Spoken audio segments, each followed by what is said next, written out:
Mm-hmm. Also, damn it, Metal, could you just stop it today? If Gary Bettman wanted to bring back the Nordics, he would have done so by now. He never will. He's too goddamn stubborn with Arizona.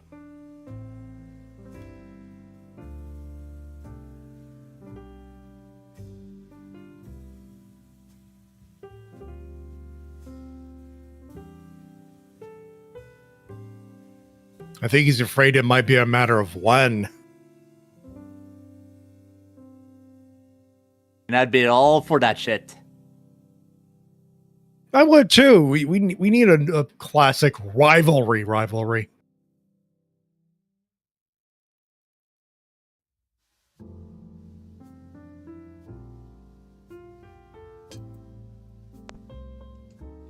God damn it, OBS! Why do you have to default on me again? My name. So it skipped my entire fucking intro. My name is Mildra. I am your one and only gaming monk.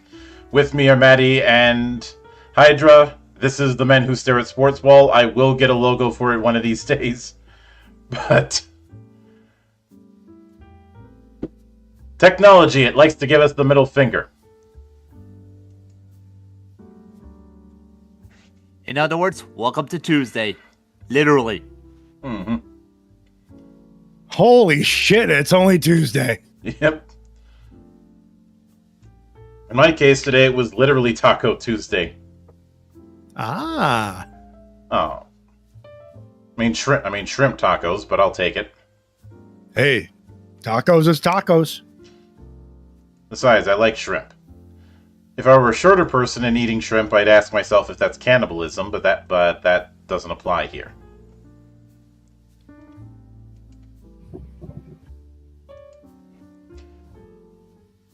So that's fair. Yep, hockey season, it will soon be upon us. And that means it is once again time for us to make our predictions and or eat shit for our predictions.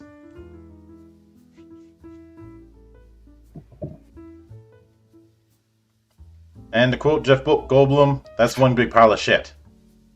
Yeah. To be fair, all this it's the same for all the sports, not just the NHL. NHL has a particular level of unpredictability that some of the other teams don't quite have. And Hey there, Monkey D. Welcome to the shit show. I look forward to seeing how the three of us are going to eat crow about this in about 8 months. 8 months of professional hockey. I mean, And 8 months of the Leafs being the Leafs. well, that's always going to be an evergreen thing. But I'm fairly certain yeah. I'm still gonna eat shit in some parts. I mean, I'm already eating shit with some of the stuff I said for the NFL one we did all the way back in August. We're 3 weeks in. The gods of chaos have decided, hey, here's a big pile of shit already. Mm-hmm. Which, to that end, I do have one message to give to one Tom Grossi.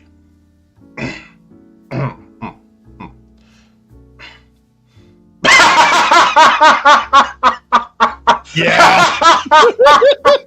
You lost the fucking. You fucking lost to the Cleveland Browns.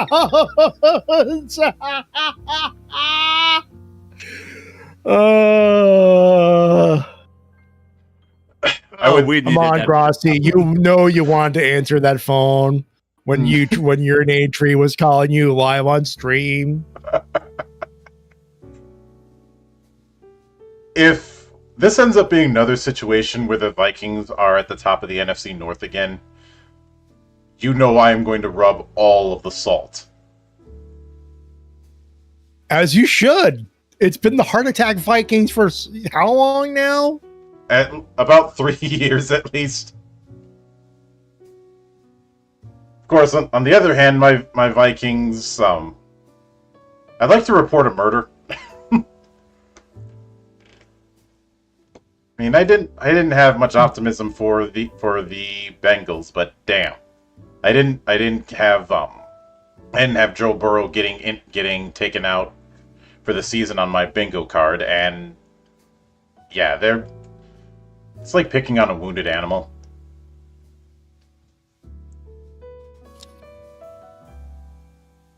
Or giving a paper bag a Goodfellas style welcome.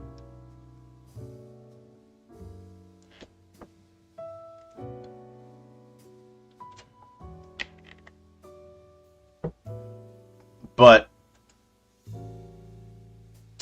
getting back to the greatest game on ice, the grading setup is similar to what we have before. I just don't have fancy ass names for how it's gonna go. S tier, these are teams we think are shoo-ins for a cup run. A tier, these are teams that are probably gonna make the second or third round at most. Maybe they'll sniff the finals, but they're not winning. B tier, these are ones that are going to be able to make the dance, but they're not sticking around. C tier, these are teams that will be meh. These are the ones that are going to be straddling 500. They'll suck, but not suck enough to get a decent lottery pick.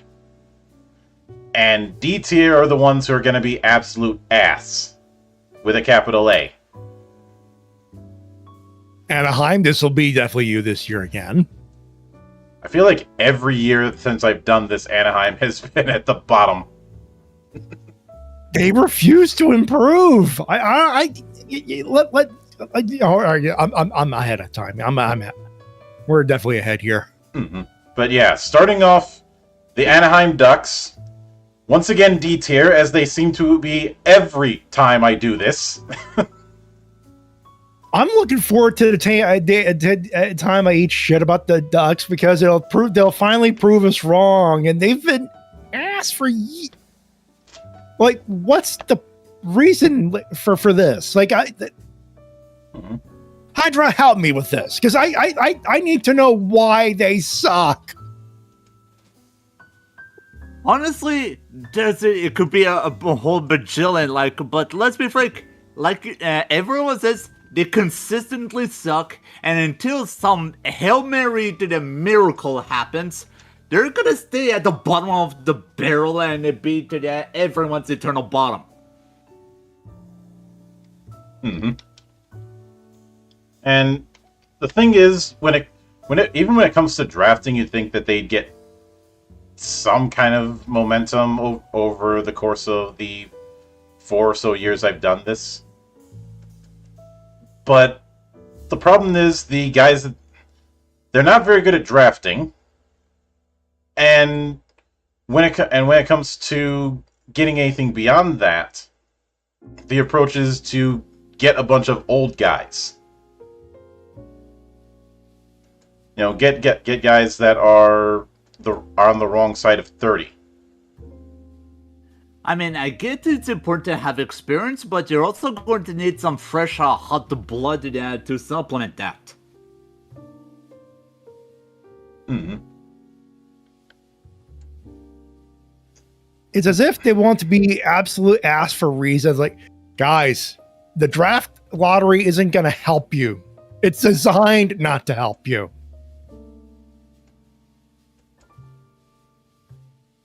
Now, But if they they don't had the listen. kind of wits to realize that, they wouldn't be perpetually D tier. Yeah. They've been trying to rebuild ever since Verbeek came in as GM, but that Verbeek came in 3 years ago. I think we're at a point where we need to start seeing signs of improvement. Yeah. At least some results. And I know some people are high on Leo Carlson. Don't get me wrong, Leo Carlson's good.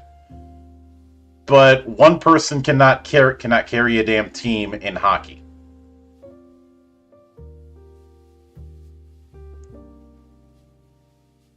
It's anti-hero show, or guys, everyone has to pitch in. Mm-hmm.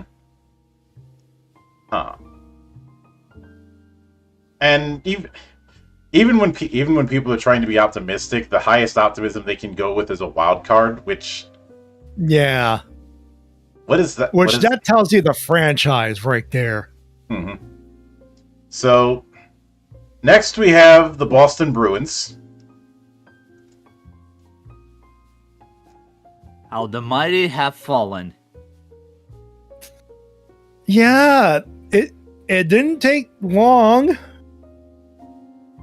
So but the minute Marchand got traded, it was all downhill from there. Mhm.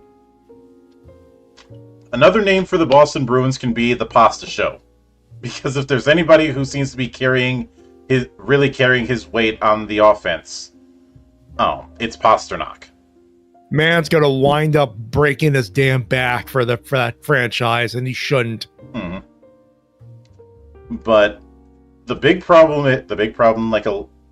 there seems to be this epidemic along the East Coast of guys relying way too much on grit and sandpaper.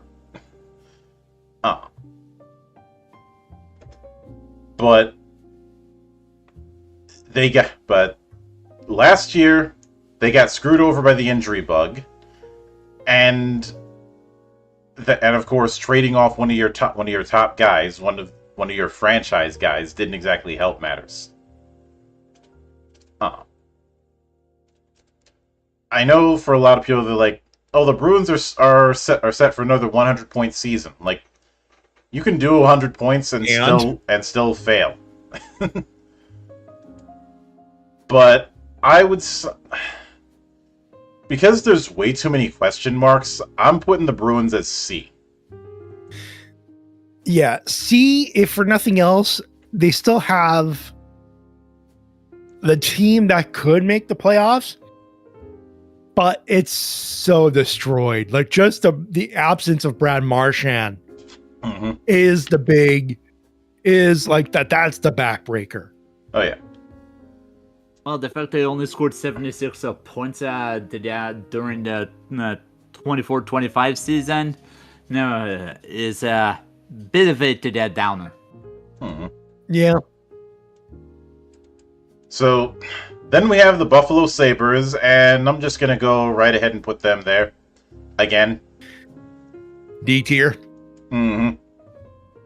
Yeah, I agree with that. I mean, what do they have? Besides Rasmus Dahlin, who's still pretty green. Not much. I can't say pretty green. He's been in the league for 7 years, but he's a defenseman.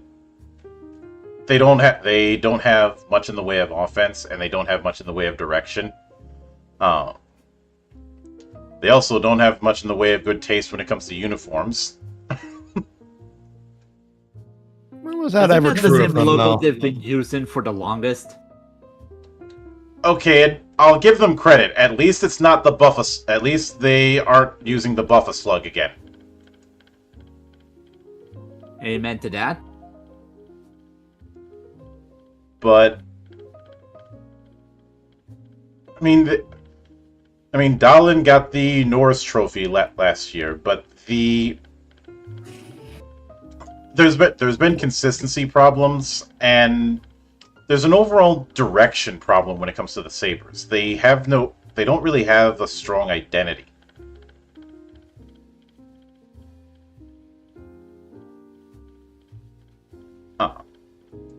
So right now they're just a hodgepodge of players, and that's about it. Mm-hmm. Pretty much. Which, hey, there's a lot to change. There's a lot of good that could happen. They're clearly in the middle of a rebuild. Mm-hmm. Still. But speaking of rebuild, then we have come one, come all to the Toss and Avalanche, also known as the Calgary Flames. I'm putting him in C. Yeah, same here. They barely missed out the wild card last season. They got some potential over there. Mm-hmm. There's talent, if nothing else, and sometimes that's all you need is the talent. You need to utilize the talent, to be fair, but again, there's kernels here. You got to look at the positive. There are positives here. Mm-hmm. Yeah. Dustin Wolf shows a lot of potential, but that's it. Potential. Again, case in point. Also, Dustin Wolf sounds like a wrestler name. Should be a wrestler name. That sounds like Nigel McGuinness's old TNA name. Mm-hmm. But Desmond Wolf for those playing at home. Mm-hmm. Although I still haven't forgiven him for making a hungry like the wolf reference in one of his promos. He had to, and knowing his sense of humor at the AW commentary desk, it does not surprise me. Mm-hmm. But I mean, his ROH theme was all about fucking a fat chick, basically, and the other one that he used was "Fucking in the Bushes" by Oasis. So make of that what you will. Mm-hmm. But then we have the Brass Bonanza. Keep coming to our games! Keep coming to our games! I mean, you're good. Oh, yeah. We won, though. Yeah, 99 points last season is something to be respected. I probably would put them at the very minimum A tier. You're going 8. You're going 8 tier in right. the Hurricanes. I could see it. I don't see them. I see them getting second round. I don't see them getting third round. I am perfectly willing to be wrong, though.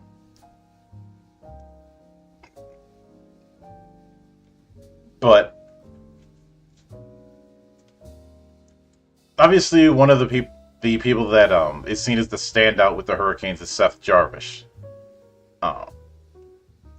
who I feel like him has really become a fan favorite over in Carolina, and I feel like he's somebody who you can build around. He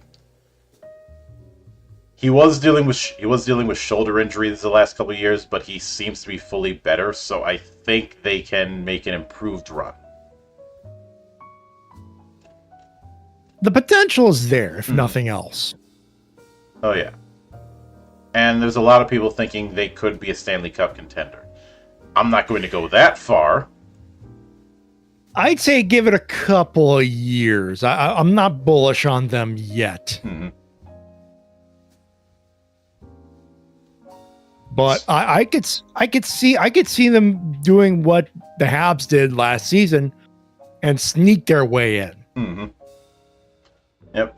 But then we have the Chicago Blackhawks. D tier. What now? And then we have the Chicago Blackhawks, aka the Connor Bedard Show.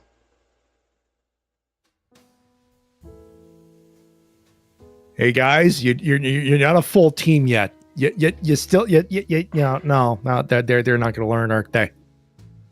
They never do. Not for a good while, so definitely D. Mm-hmm. I mean, I know a lot of people are high on Frank Nazar, but he only just got called up recently, and he's 21 years old.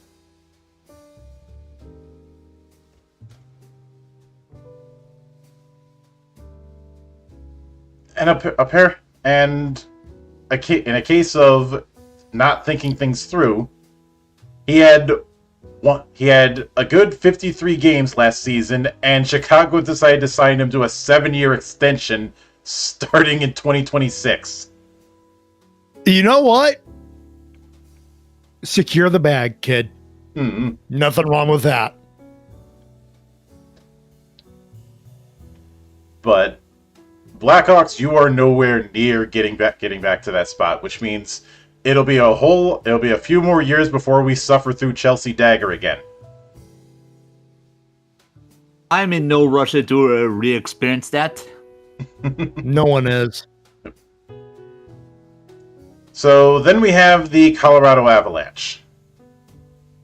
B tier. Oh yeah, I see the Avalanche as a playoff pest. Yeah, they are a consistent playoff presence and a rough draw in the Western Conference playoffs for sure. Oh yeah. It is largely going to be dependent on guys like Nathan McKinnon. Yeah, and if they could stay healthy, that's the big thing for them too. Mm-hmm. But then we have the Columbus Blue Jackets, which I think last time around I was very hesitant on giving them any sort of rating because they were just completely destroyed with the tragic passing of Johnny Hockey. Yeah, we all remember that. Mm-hmm.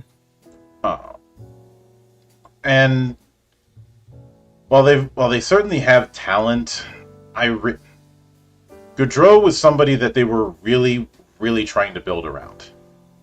They were having mixed results, but you could see what the direction was. And then when he passed on, they didn't have a whole lot of pieces to pick up. Well, they did make a good push for the last wild card spot there over at the East, but obviously the Habs took that last spot. They missed by 2 points. Which, talk about getting punched in the dick. Usually if we want to get punched in the dick that hard, we got to go to Seattle. Yeah, for the baseball team anyway. But holy ball. Yeah, I definitely see them as B tier, if nothing else. Again, if they'll sneak in, but I don't know if they'll have the same momentum they did last year. I don't think they've got enough guns to stick around. You know, nah. You need in playoff hockey. You need all four lines operating efficiently. Otherwise, you're not going to go far. That part of the reason the Bruins had such rotten luck was because they kept being so top heavy, focusing so much on their first line, and that's not going to work. kind of the same vein as the Avalanche, but they learned. Mm-hmm. But and then again, Bruins are a boys club. Oh yeah. This one, it's just they don't have the firepower yet. Mm-hmm. Yeah, a couple good trades, some good drafts. I think they can get there. Yeah. But then we have the Dallas Stars.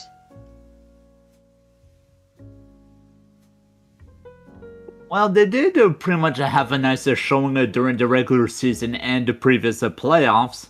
So, I'd say they're at the barest of minimum B tier. I'm bullish on them because, again, they are a consistent presence in the playoffs. I could see them as A tier. I could legitimately see them as A tier this year. I'm willing to go with A tier because one of the big moves that happened was getting Mikko Rantanen. Yeah, and yeah. The thing is, the tail end of last year was extremely chaotic for the Stars. Now, there's been enough time where things have started to cool down. The GMs have gotten off of their cocaine high, and we can start to have some kind of forward motion. So I do think the Stars are going to show signs of improvement. But then we get the Detroit Red Wings. I would put them in C tier if for nothing else.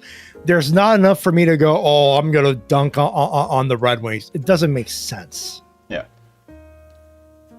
I don't have a sufficient amount of PTSD still from the days of the Evil Empire to dunk on the current form. I feel bad for Stevie with the amount of work he's got to do, just trying to clear up all that contract hell that they're still feeling the after effects of, and should for a long while. But again, there's so much positivity from the team that it's hard to put them at D tier because it's still an extremely strong team. Mm-hmm. They're going through contract hell. There's a lot of shit going on that is going to hamper them for at least a couple of seasons. Yeah, and the irony is that despite all that shit, they still managed to outrank the Rangers. We'll get to that. I will say that a lot of the people I could see building around when it comes to the Red Wings are still a little bit too young for that yet. But the potential's there. Yeah. So then we have the Edmonton Oilers. Also I'm going to give them props for their Cinderella run during the last the playoffs. But as they are now,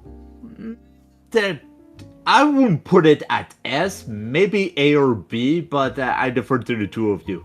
I have to put B tier, if for nothing else. They're still going to be injured from 2 Stanley Cup runs and 2 painful Stanley Cup final losses like that. Yeah, it's just plain hard to recover. Period. I'm pretty sure Neff is going to be mad at me for putting them in B tier. Oh, hey, look, if he's got a problem, tell him I put him in B tier. Yeah, for me, the big reason I'm putting them in B tier is that they live and die on Connor McDavid. If he stays healthy, you'll be doing a lot of winning. If he gets hurt, no winning. Isn't that just like a front-loading all of your talent onto one dude? Pretty much. I think we spellbook just goes wrong.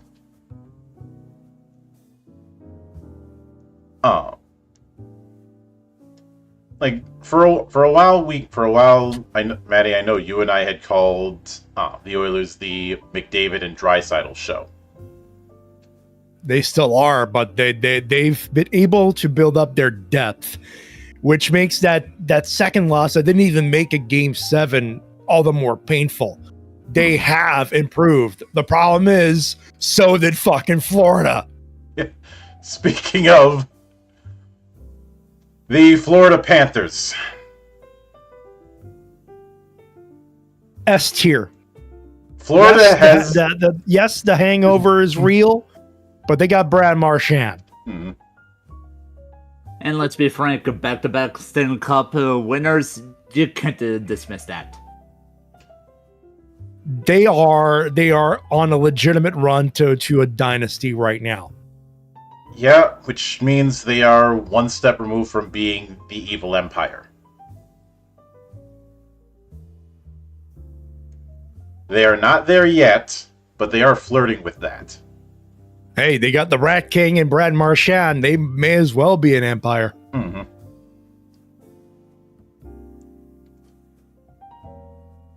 Although, I will note one other person to look out for with the Panthers is Anton Lundell. Yeah. Or which was Baby Barkov, as he's been called.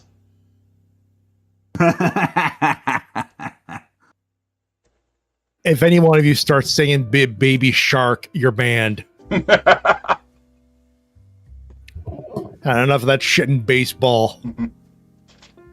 I still think it's funny that there was a jail in Oregon that got in trouble for human rights violations from having that thing played for days on end.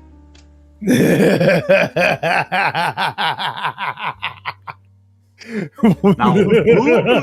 who and why would want to do that anyway? I only found out about it because some of my friends sent me an article about it asking if I had anything to do with it. Well, the eternal prankster you are, that does not surprise me. While true, even I have limits.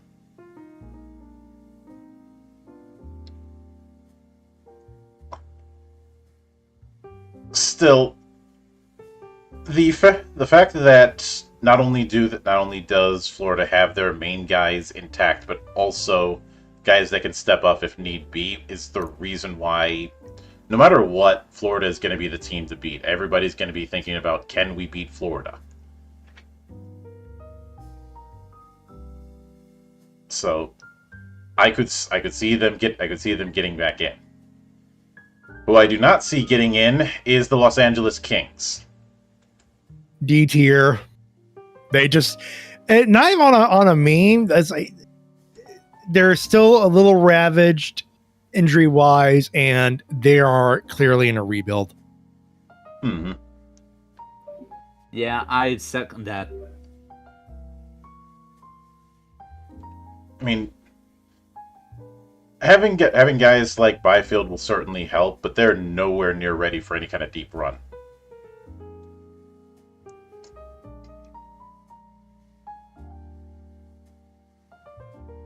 But then we have, I was dreading this, but let's rip the Band-Aid off.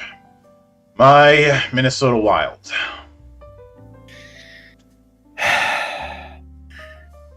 They are just about done with their contract hell.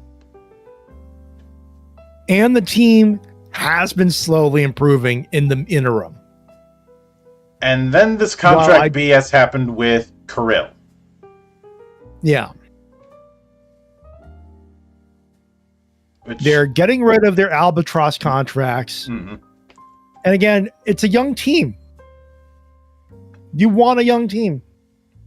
But Need the fresh blood. You better That's back it. up a Brinks truck full of money to Kaprizov's house, because he is somebody who can be that guy. So they have a young team with a lot of potential. It's just a matter of realizing it. So Pretty much. I'm putting them at B. Yeah, I agree with that. Oh, I will end up laughing my ass off if they end up getting a wild card opposite Anaheim, so I can say, yes, revenge for the early 2000s. But and while I'm at it, I will note that I do have a caveat when it comes to putting the Bruins in C tier. If they end up making the playoffs and they're opposite the Leafs, we know what happens there. Yeah. I would, as a Habs guy, that would be the one time I would be rooting for the Bruins. Mm-hmm. Same.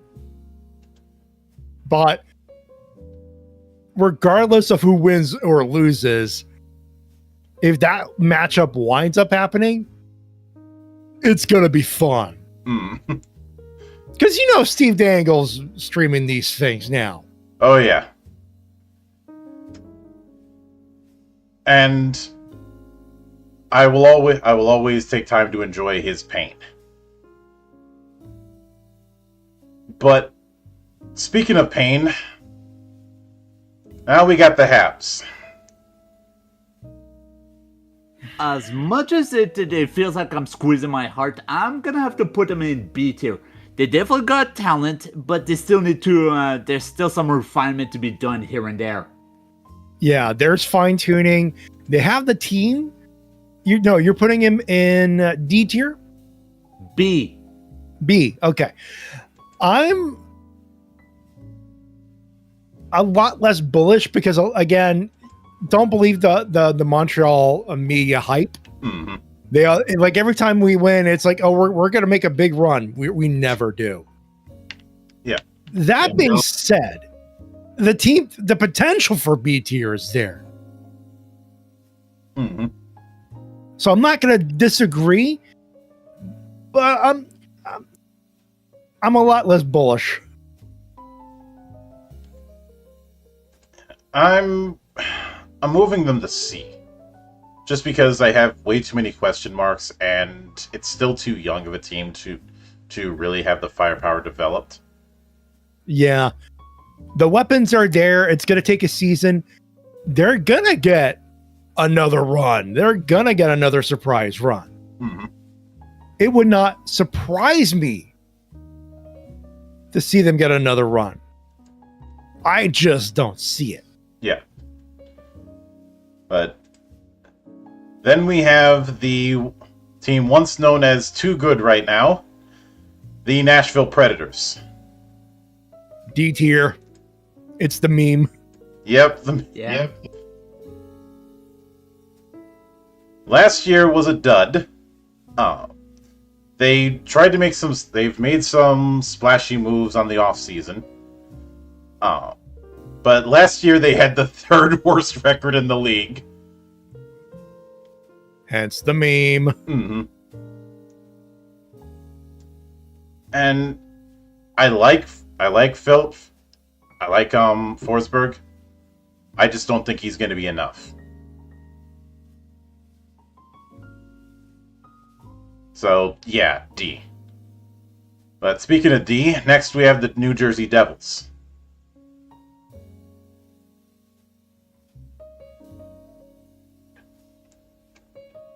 D tier again,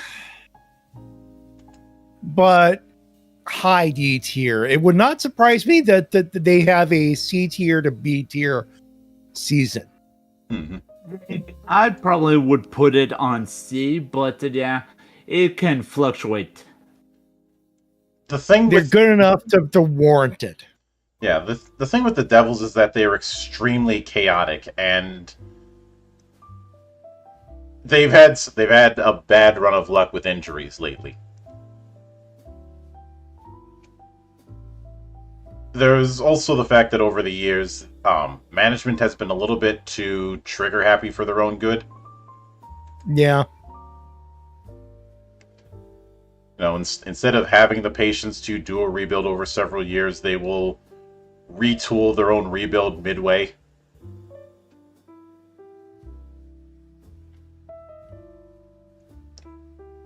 But then we have the former fish sticks, the New York Islanders. No, I'm never letting go of that ugly ass uniform you guys had.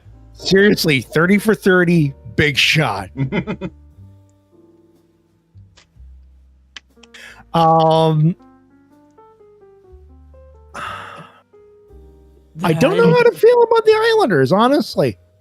Honestly, it could be like high D, low C, mainly because they have a lot of work ahead of them. Sure, they may have a higher ranking one, but that's not going to be enough.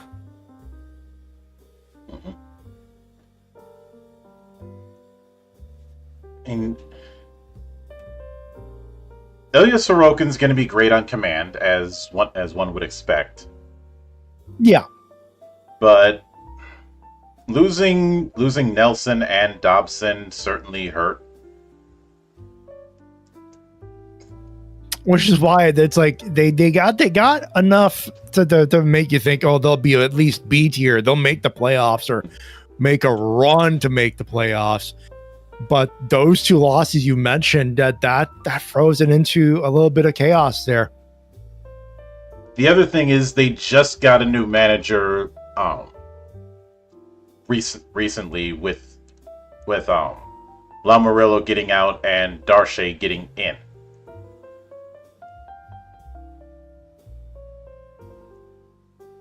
Which means, honestly, for the Islanders, it's going to be a rebuild year. Yeah. Also, today, sorry, but the screen for the stream today, like it's pitch black. You're still on, but just not the tier list.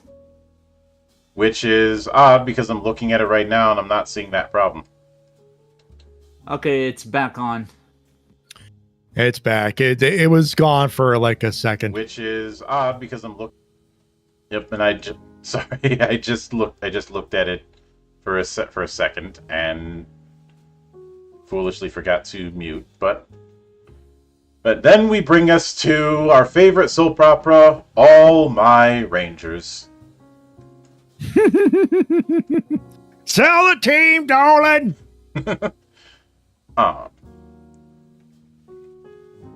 Well, I'm sorry, but I'm gonna have to say this: the New York Rangers kind of reminds me of Rangers in D&D. They kind of suck. Ooh, there's your hot take for the day for the night. And it's not even sports related. Mm-hmm. But they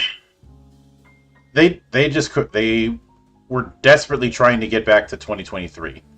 It wasn't working.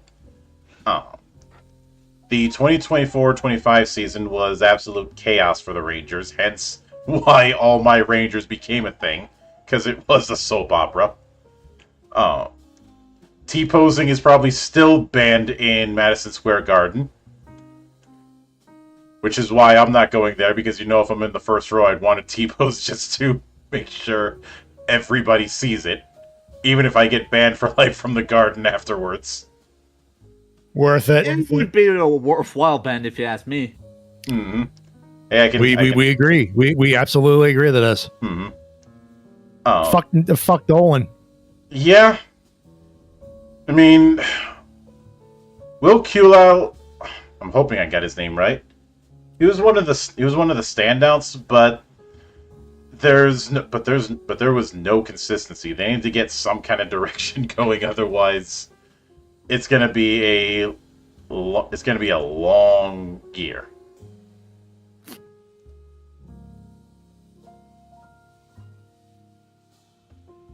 Well, it's hockey season. It's always a long year, but if you're a Rangers fan, you're going to want summer. Yeah.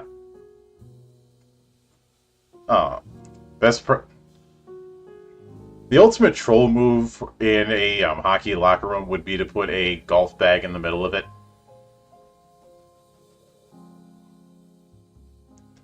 But Rangers are getting D tier. If that wasn't obvious enough. Mm-hmm. So, next, you've got your boys, Maddie, the Ottawa Senators. Do we really have to call them there? B tier. I'm just going to say this. It's still a rebuild, obviously, but they are slightly ahead of the Montreal Canadiens, and considering they couldn't beat the Leafs on the first round, you would think, oh no, that they should be D tier automatic. Not really. The Leafs finally showed up, and then they forgot to show up in the second round, but that's neither here nor there. No, they showed up and showed up hard. So it's hard to put them at anything lower than B tier. Again, for the same reasons. They have improved. Linus Ullmark seems to be in decent shape. Mm-hmm. We have one of the Kachuk brothers. That is always an advantage. Oh, yeah. And Pinto's back. He doesn't have to worry about half a season suspension again.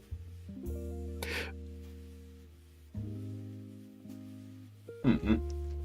And as I mentioned before, as fucked up as it is to say, the best thing that Melnyk ever did for this franchise was die.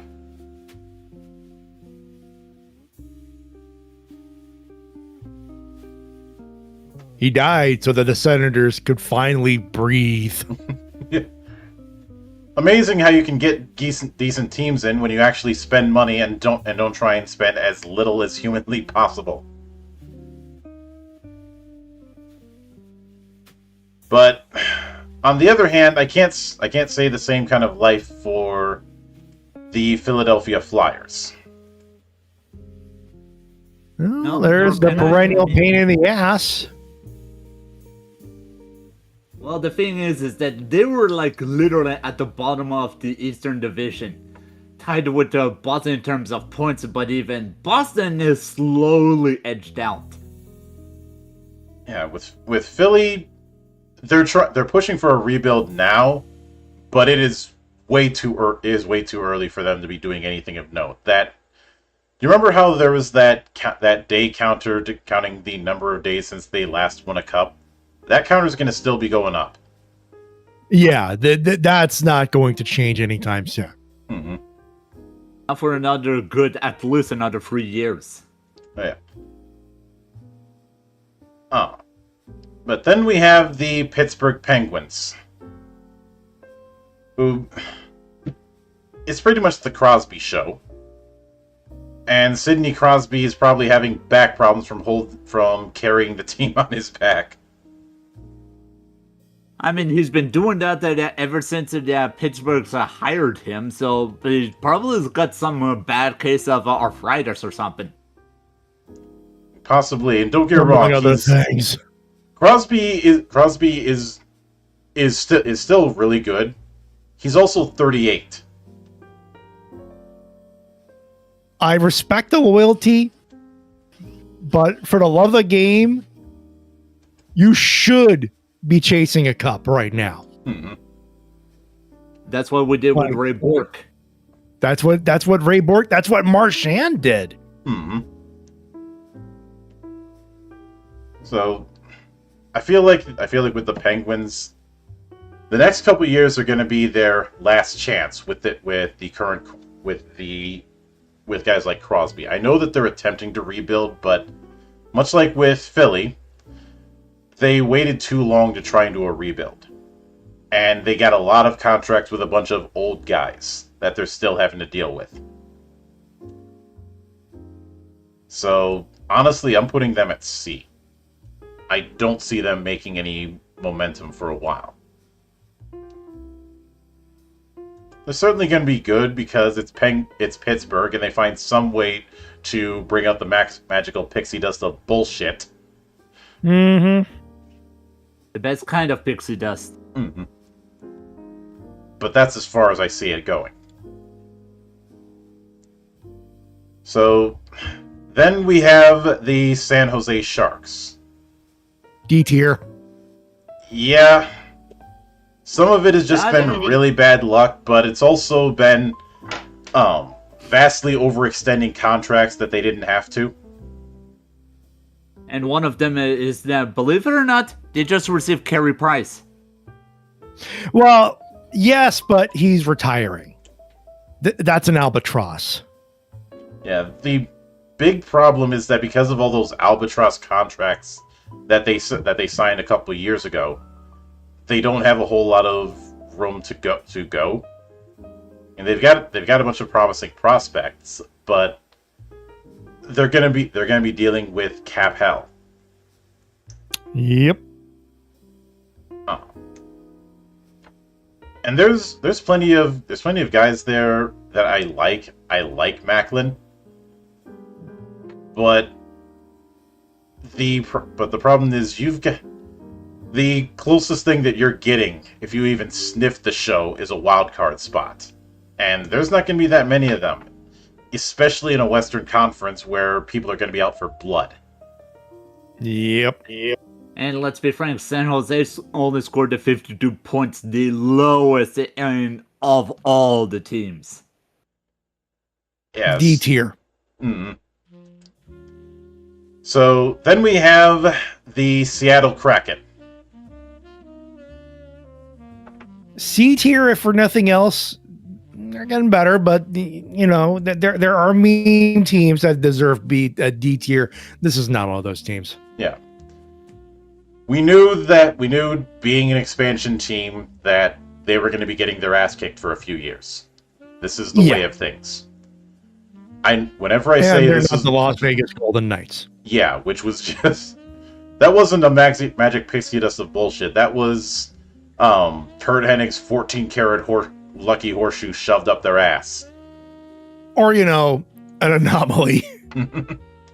Yeah. But when the funny thing is that one of the more promising people in the Kraken is Capo Kakko, who was originally drafted by the Rangers back in 2019.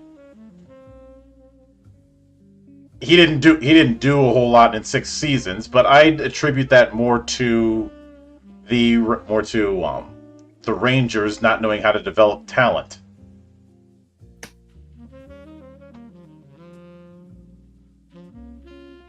Sometimes all it really takes is a change of scenery. Usually.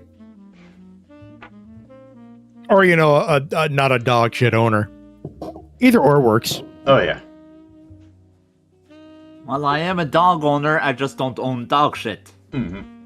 Well, you don't try to own it. You just discard it. Yeah. More of a rental. Mm-hmm. But they are nowhere near ready for the show, but they are certainly showing signs of improvement.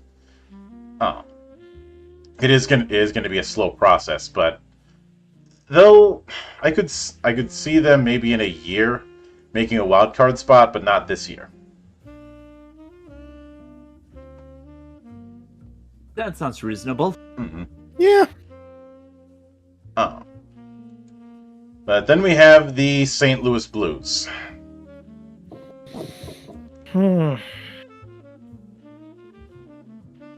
I'd probably would tough. put in a C tier. They did make it into the wild card to that last playoffs, but that's just like through the skin of their teeth.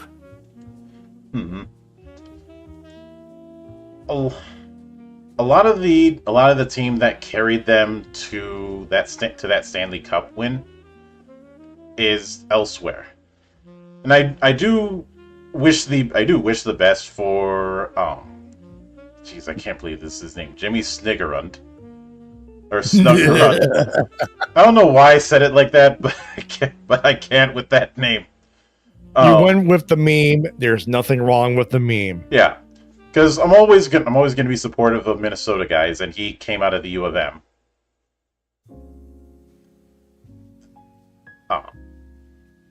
It's the same reason I give a honorary stable position to Shelton Benjamin, because he was a U of M guy. He's not Minnesotan, but he's close enough. And no, Bork Laser does not have one, even despite coming from the same school.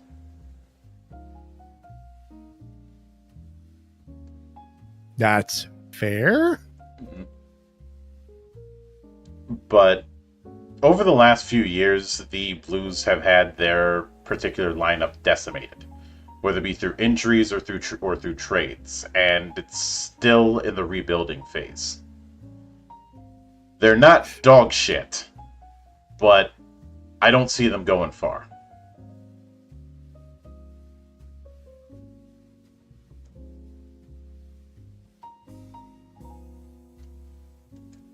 So then we have the Tampa Bay Lightning.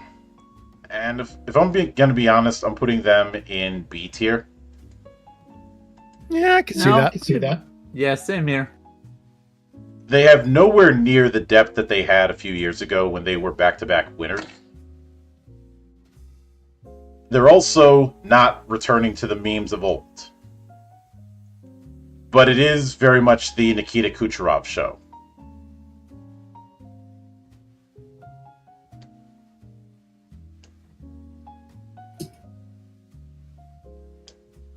And it's looking like he's getting close to breaking the 1,000 mark. So they're in kind of the same position as the Caps. But now it is time for one team that we always love roasting, the Toronto Maple Leafs. Ooh. Oh, don't worry. That's going to turn into in about 7 months. Hmm. So Oh yeah, the Leafs are definitely going to Leafs. Oh, the laughs are going to laugh for sure. So I'm putting them in B, if only because I think due to the amount of talent that they have, they're going to make the show, and then much like the Cowboys in football, get in their own damn way. Again. For the nth time. But if I can give one bit of advice to Leafs fans, if you win a playoff series, do not, under any circumstances, do the "We Want" chant. Please. You'll be jinxing yourself. I know, actually, no, fuck that. Please do a "We Want" insert team here. Choke on it. I still remember when you shared with me that one clip. I think it was on TikTok of Leafs fans chanting that, and I was immediately like, they're gonna get fucked. And they did, and I did the meme. Fucking Leafs, man. Yeah. And let this be a lesson. It's not just the dice gods who are fickle, it's also the sports gods. Now, I know that a lot of people are high on Austin Matthews since he's fully healthy after his wrist problem from last year. But I've never been fully convinced that Austin Matthews was the guy. He never is. He's a great regular season guy. You know the best comparison? Dak Prescott. Yeah. Great regular season numbers. Gets you in the playoffs. Sucks in the clutch and playoffs, though. And here's how the knife gets twisted. He's got to do that, all that he did before, without Mitch Marner, who fucked off over to Vegas.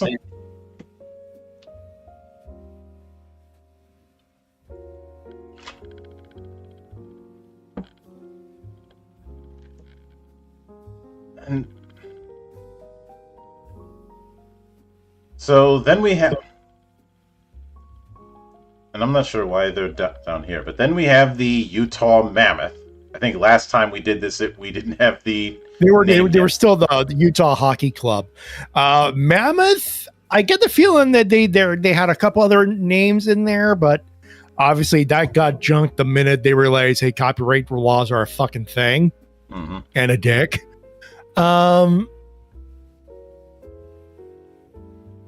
Look, Ottawa's got one of those with the Ottawa Charge, and Montreal's got that with the Victoire. So neither of us are in the and you got the Minnesota Frost. Mm-hmm. So we are in no position to roast here, if you know what I mean. Oh yeah. That being said, Mm-hmm. could be worse. Yeah. Now, when it comes to the Mammoth, I've seen some call them a potential playoff club in the West. I don't see it. Not yet, but my father and I've discussed this before when the head coach Andre Tourigny, he was the head coach of the Rouen Ren Huskies for the longest time before he joined the NHL. He has a reputation of building great teams, making the playoffs, and then running out of goddamn gas. And again, Coyotes just ran out of gas before making the playoffs. So it is entirely possible, like with the right team, right, and they got the right management.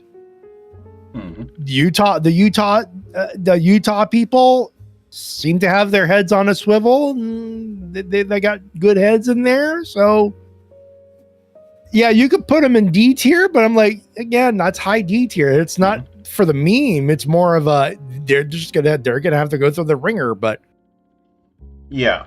It is entirely possible that to see them as a playoff team, like if it's this year, it's a surprise. If it's not, it's in the next couple of years minimum. Mm-hmm.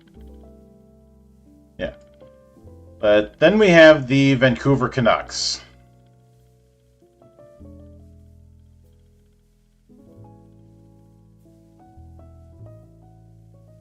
Who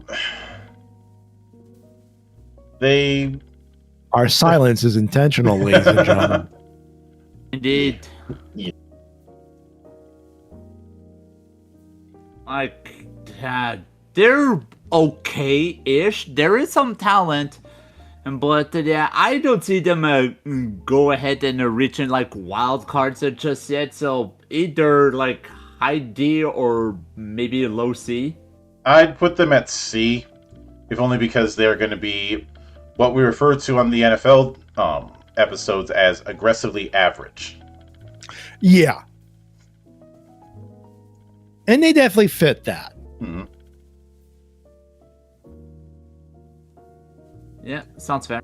And they certainly got talent, but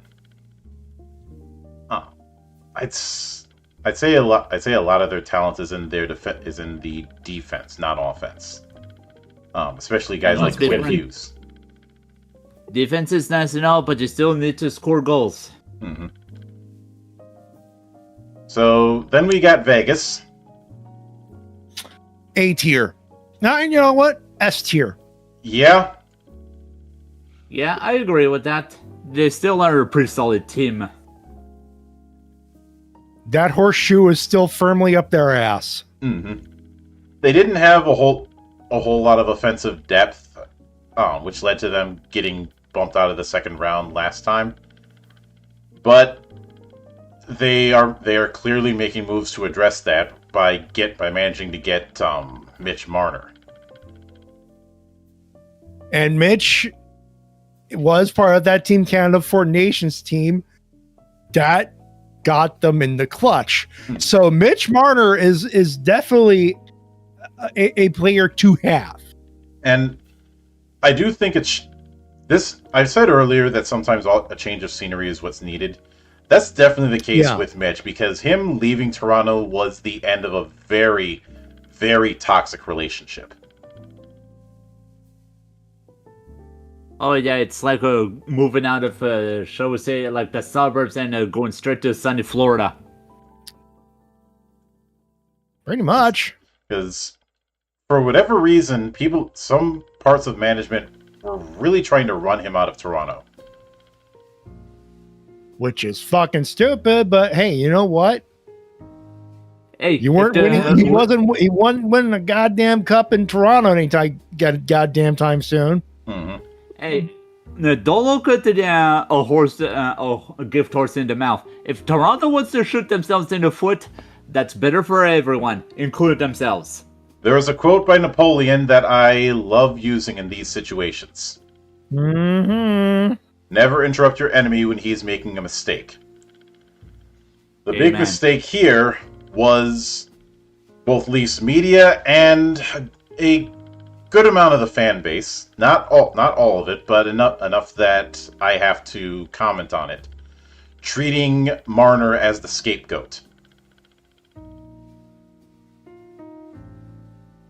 He was not the issue. Mm-hmm.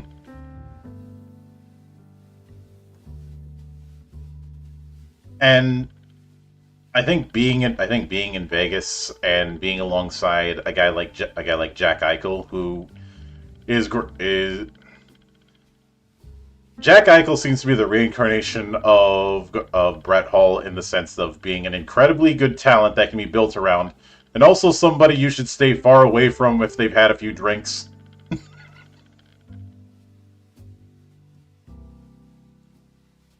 Nothing against Eichel, but just you saw that Stanley Cup celebration. He was loaded.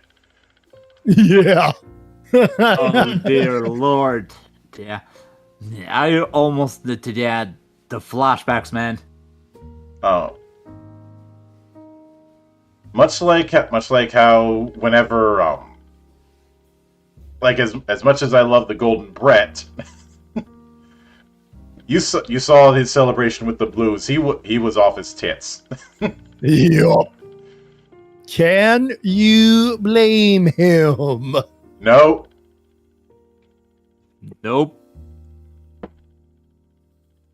But then we have the Jets from Winnipeg. You idiot. Thank you, Monk. So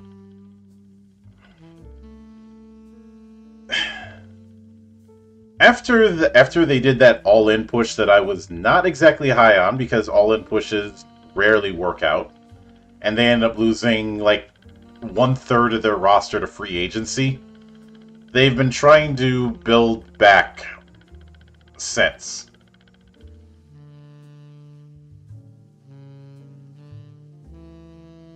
And I think they're close, but not quite. So I'd honestly put the Jets at B. Yeah, that actually sounds pretty fair. Like they've got the weapons there. They're gonna make the playoffs. They might even do well in the playoffs. They're not getting to the third round. That's valid. Mm-hmm.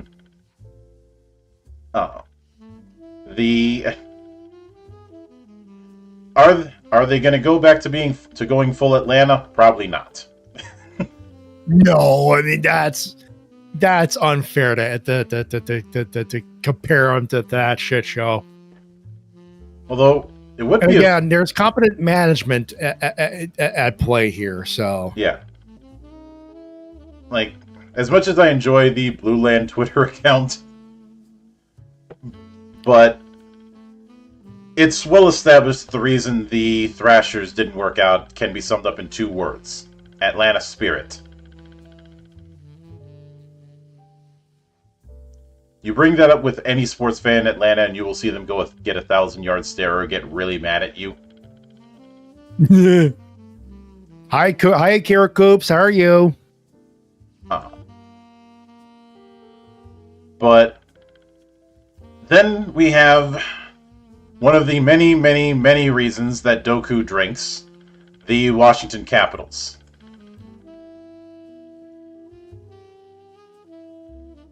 Well, they still are the same team as the previous season, and let's be frank, they still are pretty darn solid, so I can see them any lower than A.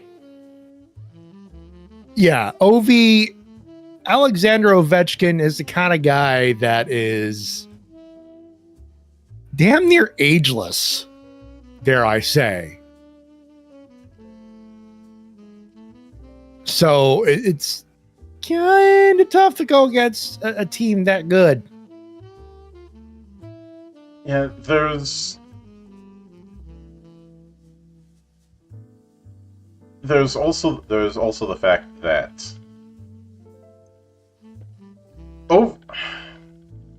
as good as Ovi is, he's in the building up his legacy kind of thing, because he now has the record as the top goal scorer.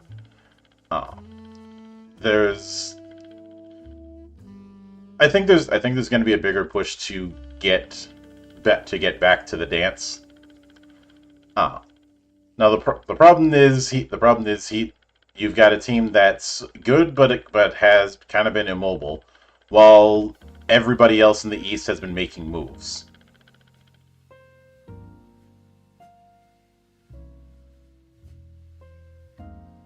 And as much as I'd like to do the second round meme, post Stanley Cup win, it just doesn't feel right.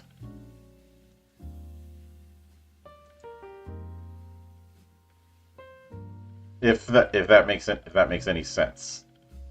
Yeah. It feels kind of off to do the congratulations you still can't make it past the second round. Now, Do that for the Leafs. That's what I would do. I will do that for the Leafs, and I will especially do that for the Clippers when the NBA Finals comes along, because good lord, if you heard what's been going on with Kawhi. Yup. Remember, folks, don't fuck with the money. I don't know, maybe I would say maybe they can replace their logo with a tree, but we already have a wall of fucking trees. Though I will say this: NHL, please bring back the Four Nations event. Please do. That was awesome. Also, Here. I would say,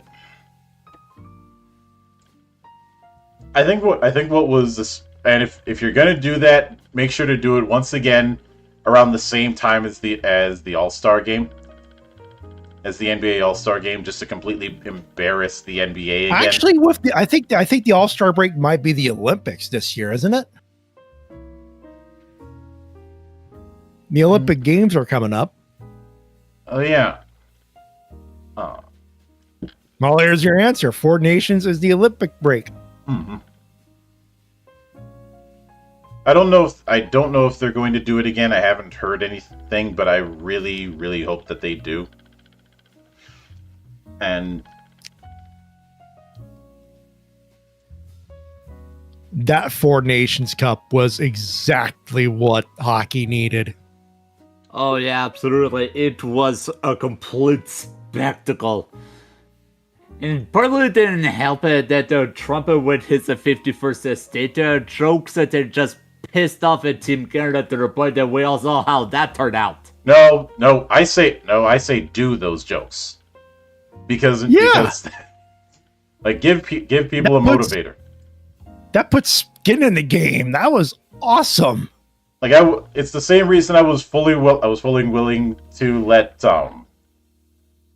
to let the Cincinnati Bengals talk all their shit, like with the Burrowhead Stadium comments. It's for that exact reason, because that gave them motivation.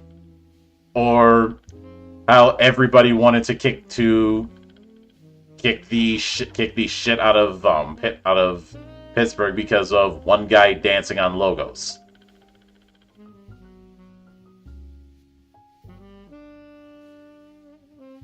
Which, pro tip, don't do that.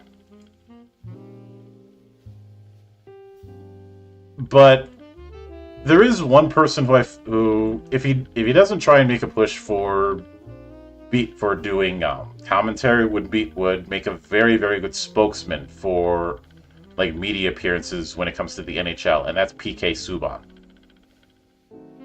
He's been but he's been unfortunately- he's been a part of the ESPN crew there. Mhm. He absolutely is awesome.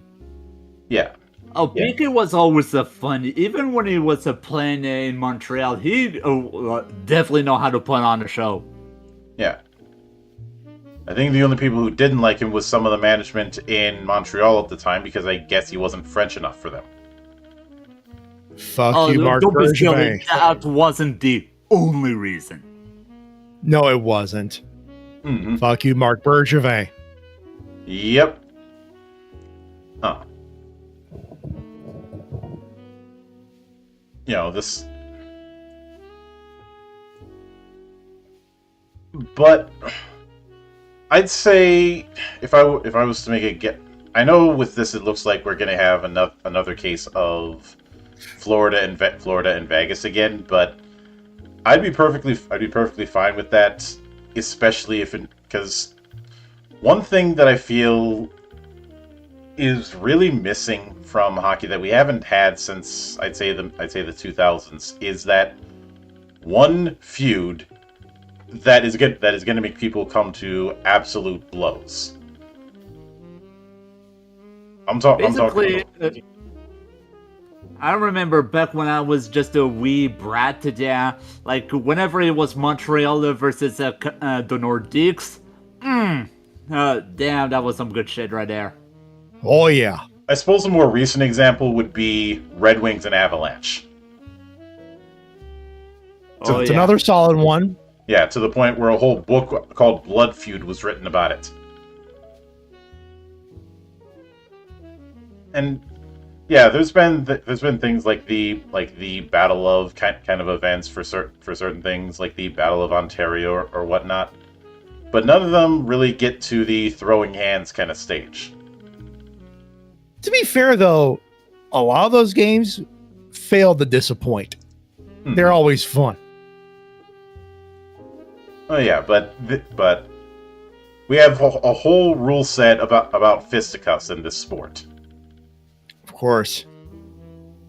And Lord knows it's one. Lord knows some parts of that I ended up abusing. And yes, that does include abusing the Rob Ray rule. Is there any rule you didn't abuse? If there is, I didn't find it yet. Give it time. But Hydra, are you familiar with the Rob Ray rule? I've heard the inklings, but not really, no. Rob Ray was a player for the Sabres back in the day, and I think at one point held the record for penalty minutes in a season. He got in a lot of fights, had a habit of taking his jersey off before throwing hands, so it'd be harder for him to grab, and he did that so much that the NHL put in a rule that you could not do that, otherwise you'd get penalized. I believe it's up to an ejection now if you do that. Mm-hmm. Oh. So basically, he pretty much just created effectively what is the hockey version of a war crime that it was put into the NHL's Geneva Convention. Sometimes the best way to explain it. Sometimes the best way to break a rule is to break a rule that doesn't exist yet. Roger Nielsen knew all about that, given all the shit he did. I think one of my favorites is him saying there is absolutely no rule in the rule book that says I can't have two goalies out on the ice, or I can't replace the goalie with a snowman. Yes, he tried that. And then, ironically, the Snowman was a better goalie at the time. Oh. Yeah. There's also the fact he trolled himself into getting unfired. He was fired from the Leafs in '78, but because the fan base got so pissed off, he ended up being brought back because of the whole attempt to do the mystery coach thing. Which, I remember when I first heard that, I thought that was a joke. No, that was actually that was actually the plan. When you troll so successfully, you got yourself a job rather than losing it. Mm-hmm.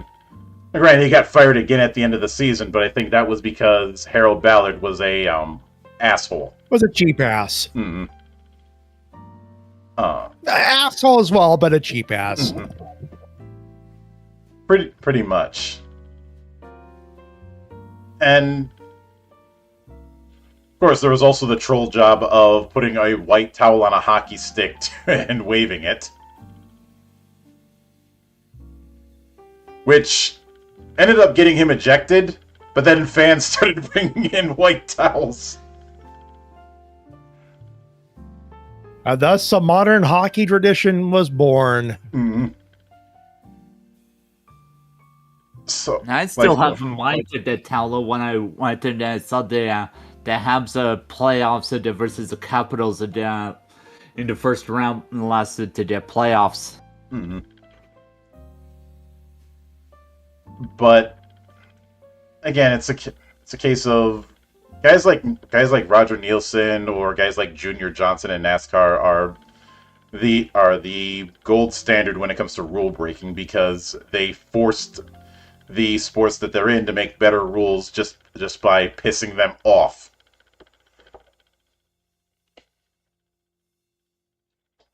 Sports trolls. Mm-hmm. Gotta love them.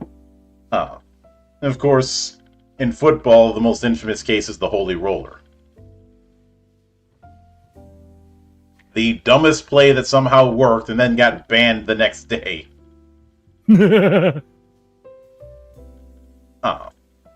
In the case of Johnson, he had a engine that was completely illegal, barely managed to get it qualified, and then just when the thing was going to get inspection after a winning run, the engine explodes. Like you do. And because it exploded, it couldn't be inspected. So NASCAR management had no because the car technically won the race, and this was before electronic scoring. They had to give Junior Johnson and his team the win. It was like, hey, I won the race. Doesn't matter if I won with a possibly illegal engine, I still won it.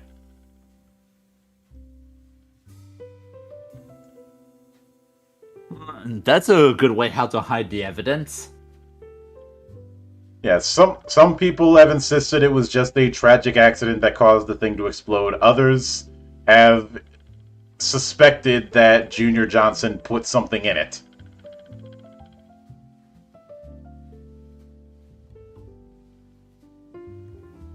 Which, he never said if he did. Lord knows I wouldn't. I'd just let people speculate on it. If only because Lord knows I've done my fair share of things that have caused people for me to live rent-free in people's heads for years. But when it comes to the 2025-26 NHL season, what I see is a lot of teams trying to rebuild, and we're probably going to see a bunch of shifts over the next few years, which is what makes the sport so compelling for me. The fact that, yes, with any prediction, shit eating is inevitable, but it's even more so with hockey.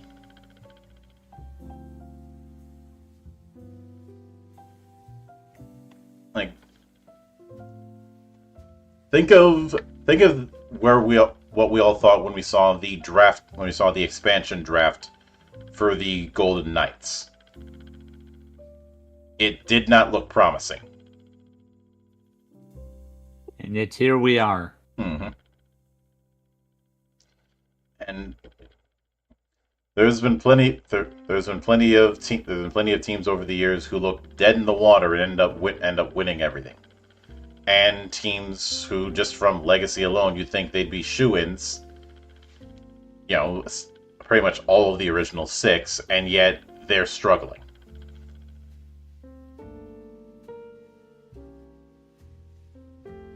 I do agree. Which, to your point, makes this league intriguing. Yep. course, the only constant seems to be the Leafs blowing it. You know what? I'm perfectly fine that it remains a constant. Mm-hmm. But I mean, if it's not a constant, then what in this league should be a constant? people booing Bettman. Amen. Yup. Also, boo. So Goodell at least is trying to be self-aware about it. He's not doing a very good job at it, but he's trying. I don't think Goodell is as self.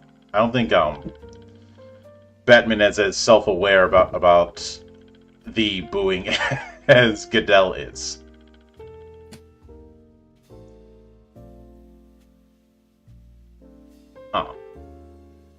I think due to the fact that he's still too damn stubborn.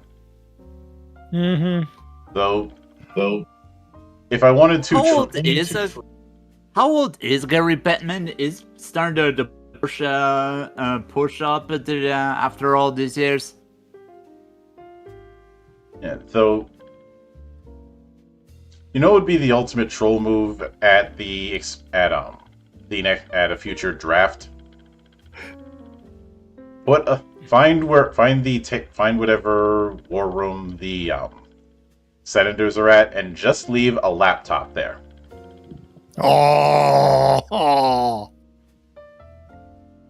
Even better, a laptop with only 2 words on the top of it. I apologize.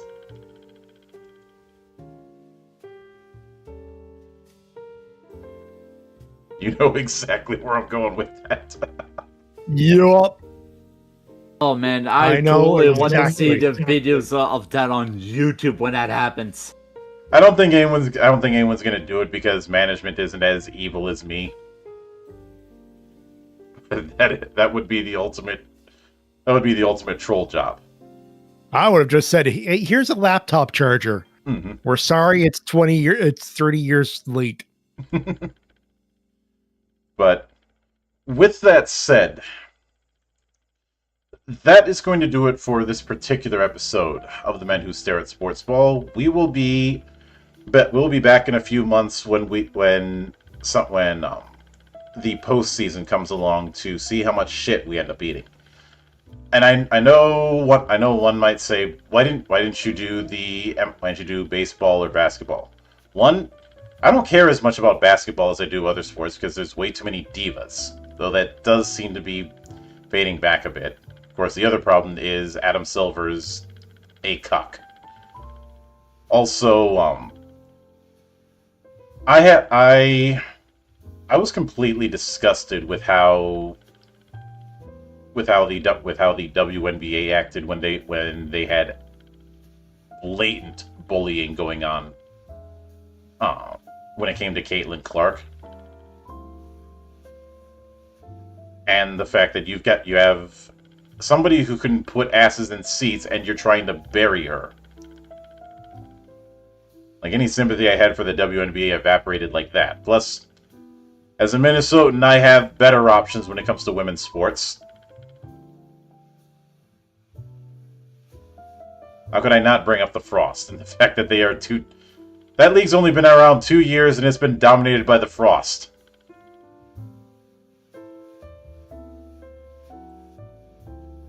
All I'm going to say is this. Enjoy it while you fucking can. Oh, I am. I take my victories while I can. Nothing wrong with that. But I mean, it wasn't too much of a surprise. Even with the state of the Wild, Minnesota being called the state of hockey is not far off, given the strength of the school system when it comes to hockey. And well, the college hockey teams were so dominant at one point that the rules had to be changed to keep them out. But like I said, we'll be back here in a few months to see how much shit we end up eating. And knowing both the NHL and the NFL, we are going to be eating a lot of shit. We usually do. Mm-hmm. I'm surprised I don't use that Goldblum clip when I'm promoting the show. I probably will next time. But until then, on behalf of the good brothers present and not present, my name is Mildra. I am your gaming monk. Stay fucking frosty, everybody. Boo, Batman. No.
Thank you.